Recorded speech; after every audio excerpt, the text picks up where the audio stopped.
साईं की बात। बच्चे, तेरा वक्त बदल चुका है मेरे बच्चे।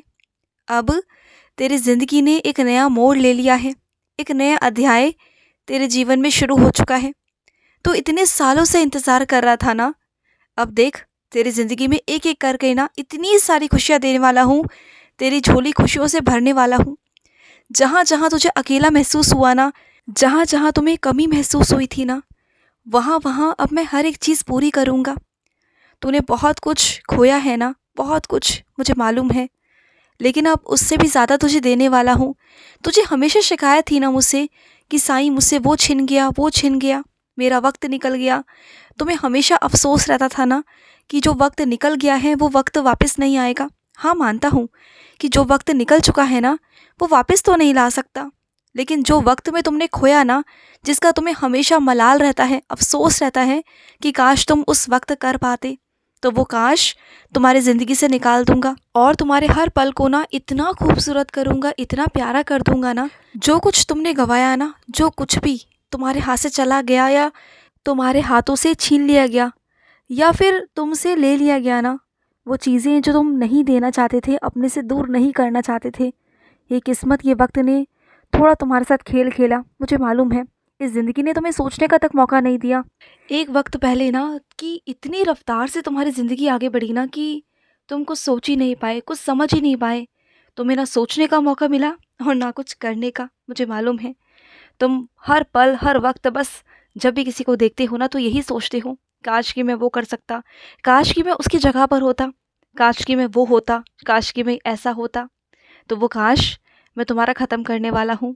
अब वो काश काश नहीं रहेगा, अब वो काश तुम्हारी हकीकत में बदलेगा। तुम्हारे अधूरे सपने मैं पूरा करूँगा, तुम्हारी ज़िंदगी में कमी मैं पूरा करूँगा। तुम्हारे रिश्तों की जो कमी है ना, जो प्यार की कमी है, जो इज़्ज़त की कमी है, वो सब मैं पूरी करूँगा। तुम्हें जिस जिसने दर्द दिया ना, जहाँ जहाँ से तुम्हें कमी महसूस हुई ना, जहाँ तुम्हें प्यार की कमी महसूस थी, वो सब मैं तुम्हारी पूरी करूँगा। और ऐसी जगह से पूरी करूँगा ना कि तुम खुद कहोगे कि मैं तुम्हें बहुत ज़्यादा दे रहा हूँ। उस वक्त तुम्हें एहसास होगा कि जब मैं अपना प्यार बरसाता हूँ ना, तो मैं कम में नहीं देता, तो मैं सीमित नहीं रहता, तो मैं अनंत करता हूँ। इतना करता हूँ ना कि मेरा बच्चा थक जाएगा। इतना प्यार दूंगा, इतना आशीर्वाद दूंगा ना, इतनी इज्जत दूंगा ना कि तुम थक जाओगे और खुद भी अचंभित रह जाओगे कि बाबा ये कैसे हो रहा है। बस ये होने वाला है मेरे बच्चे, और होना शुरू हो भी चुका है। मेरी लीला तो तेरी ज़िंदगी में कब से चल रही है। जब से तूने मेरा हाथ थामा था ना, तब से मैंने तेरा हाथ कस कर थाम लिया था। हाँ, बीच में बहुत सारी चीज़ें ऐसी हुई भी, तुम डगमगाए, तुम्हारा विश्वास डगमगाया, तुमने मुझे छोड़ने की भी कोशिश की और छोड़ा भी। कुछ दिन, कुछ महीने तुम मुझे भूल भी गए थे, लेकिन मैं हूँ ना, मैं बहुत ढीठ हूँ। मैं जिस बच्चे का हाथ एक बार पकड़ लेता हूँ ना, फिर मैं नहीं छोड़ता, क्योंकि चाहे मेरा बच्चा मुझे छोड़ने की कोशिश करे, लेकिन मैं नहीं छोड़ता। मैं उसका हाथ कस कर पकड़ कर रहता हूँ, उसका हाथ जाने नहीं देता अपने पास से कहीं और भी। उस अपने बच्चे को मैं देकर रहता हूँ, क्योंकि मुझे मालूम है मेरा बच्चा नादान है, साफ दिल का है ना, उसे कोई भी भड़काएगा, भटकाएगा, वो भटक जाएगा बहुत आसानी से। लेकिन मैं कैसे अपने बच्चे के साथ में भी कुछ भी गलत होने दे सकता हूँ। मैं तुम्हारी साईं माँ हूँ। तुम अपने बाबा को माँ कहते हो ना, साईं माँ कहते हो ना। जब तुमने माँ का दर्जा दिया है मुझे, तो फिर माँ का फ़र्ज़ है ना कि बच्चा अगर गलत राह पे जाए, गलत दिशा की तरफ जाए, तो माँ का फ़र्ज़ है कि अपने बच्चे को सही राह पे लेकर आए। तो वही मैंने तुम्हारा विश्वास दोबारा से जोड़ने की कोशिश की है। बस श्रद्धा और सबूरी बनाए रखा करो, बस इतना कहना चाहता हूँ। चीज़ें आएंगी जाएंगी, बदलेंगी ना, लेकिन तुम घबराया मत करो। आंधी आएंगी, तूफान आएंगे, उतार चढ़ाव सब आएगा ज़िंदगी में। अब तुम मुझे बताओ, अगर ज़िंदगी में उतार चढ़ाव नहीं आएगा, सुख दुख नहीं आएंगे, तो तुम्हें ज़िंदगी ज़िंदगी कैसे लगेगी? ज़िंदगी का एहसास कैसे होगा कि ज़िंदगी है क्या? और फिर तुम मुझे कैसे याद करोगे? ईश्वर को याद कैसे करोगे बताओ? अगर मैं सब बच्चों के पास में सब कुछ दे दूं, धन दौलत सुख सुकून सब दे दूं, तो कौन सा ऐसा बच्चा होगा मेरा, बताओ, जो सिर्फ मुझसे मिलने फिर मंदिर आएगा? आज 100 में से अगर 99% जितने भी मेरे बच्चे आते हैं ना मंदिर, वो सब मांगने आते हैं, इच्छाएं लेकर आते हैं। और ठीक भी है ना, मांगेंगे क्यों नहीं, क्योंकि मैं उनकी साईं माँ जो हूँ, उनका बाबा जो हूँ, वो मुझसे नहीं कहेंगे तो क्या किससे कहेंगे? हाँ, और जो 1% मेरे बच्चे आते हैं ना, वो मुझे मांगने आते हैं, अपने बाबा को मांगने आते हैं, अपने साईं को मांगने आते हैं। मैं गलत ना उन्हें कह रहा हूँ जो मांगने आते हैं, और ना उन्हें कह रहा हूँ जो नहीं मांगने आते, लेकिन बस बता रहा हूँ कि कुछ बच्चों को मैं चाहिए हूँ और कुछ मेरे बच्चों को सांसारिक सुख चाहिए हैं। बस मैं दोनों को देने को तैयार हूँ। मैं दोनों बच्चों की खुशियों के लिए हाजिर हूँ, हमेशा तत्पर हूँ। जो मुझे चाहता है वो मुझे पा लेता है, और जो चीज़ें चाहता है, जो सुख चाहता है, उसे मैं सुख भी तो प्रदान कर रहा हूँ ना। और सुनो, हर जगह अपना आत्मविश्वास गिराने की ज़रूरत नहीं है।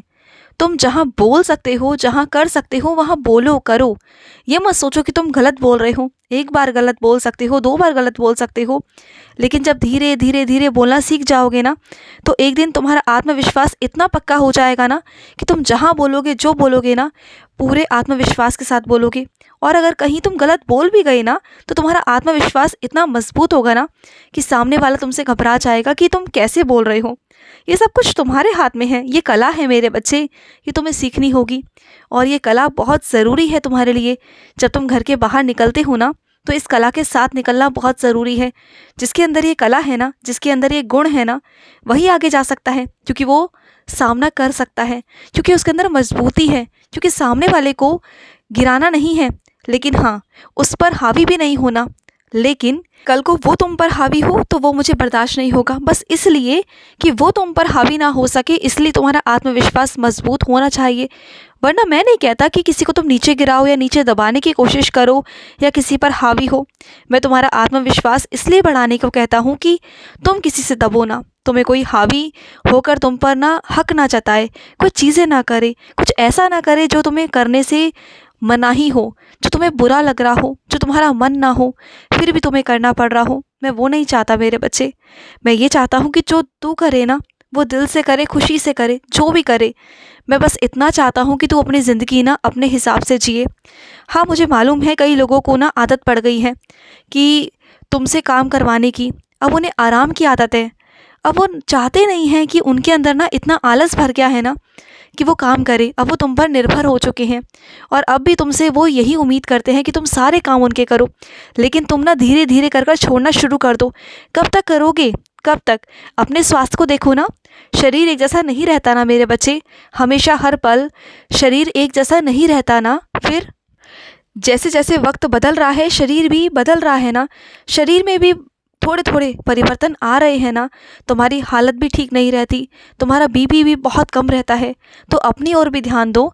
सबके लिए कब तक करते रहोगे, और आज तक करते ही तो आए हो। अब बस कर दो ना। हाँ, मानता हूँ शुरुआती दौर में जब तुम मना करोगे सबको बुरा लगेगा, सबको गुस्सा भी आएगा। आने दो, कोई बात नहीं। धीरे धीरे कर कर उन्हें भी आदत पड़ जाएगी। जैसे तुम्हारे करने की आदत पड़ी है ना, वैसे ना करने की भी आदत पड़ जाएगी उन्हें। उन्हें तुम्हारे मुंह से ना सुनना पसंद नहीं ना, अब ना करना शुरू करो। हाँ, बहुत कर लिया तुमने, बहुत अपने आप को तकलीफ़ दे दी, लेकिन अब नहीं, बिल्कुल भी नहीं। और सुनो, जिसे जाना था वो आ चुका है मेरे चरणों में, तुम उसकी चिंता बिल्कुल भी मत करना। वो परेशान था मेरे बच्चे, वो शारीरिक रूप से ना बहुत परेशान था। इस वजह से मैंने उसे मुक्ति दी मेरे बच्चे। तुम चिंता मत करना, वो मेरे चरणों में ही है। तुम बिल्कुल चिंता मत करो। और जो वहाँ का माहौल है ना, उस माहौल से तुम भी परेशान मत होना। तुम शांत रहो, बाकी सब मैं संभाल लूँगा। और जो तुम्हारी कद्र नहीं कर रहे ना आज, वो कल को तुम्हारी कद्र करेंगे, तुम देखना। आज वो तुम्हें कुछ नहीं समझ रहे ना, कल को वो तुम्हें समझेंगे, तुम्हारे ही पास आएंगे, तुम देख लेना। आज जो तुम्हें अपने घर में आने से मना कर रहे हैं ना, कल को वही तुम्हारी चौखट पर आएंगे, तुम देखना। तुम बस देखते जाओ। अभी तो लीला शुरू हुई है तुम्हारी ज़िंदगी में, अभी तो बहुत कुछ दिखाना बाकी है तुम्हें, बहुत कुछ दिखाऊंगा तुम्हें, बताऊंगा तुम्हें ये ज़िंदगी कैसी है, ये लोग कैसे हैं ना, ये सब दिखाऊंगा। और तुम कई हद तक देख भी चुके हो, तुम्हें दिखाया भी है मैंने। और सुनो, खाली समय में ना कुछ पढ़ते रहा करो। कोई पुस्तक, या फिर साइंस का चरित्र पढ़ो, या साइंस चालीसा पढ़ो, या कुछ भी मेरे बच्चे। इसके अतिरिक्त और भी पुस्तकें हैं जो तुम्हें ज्ञान भरी बातें सिखा सकती हैं, बता सकती हैं।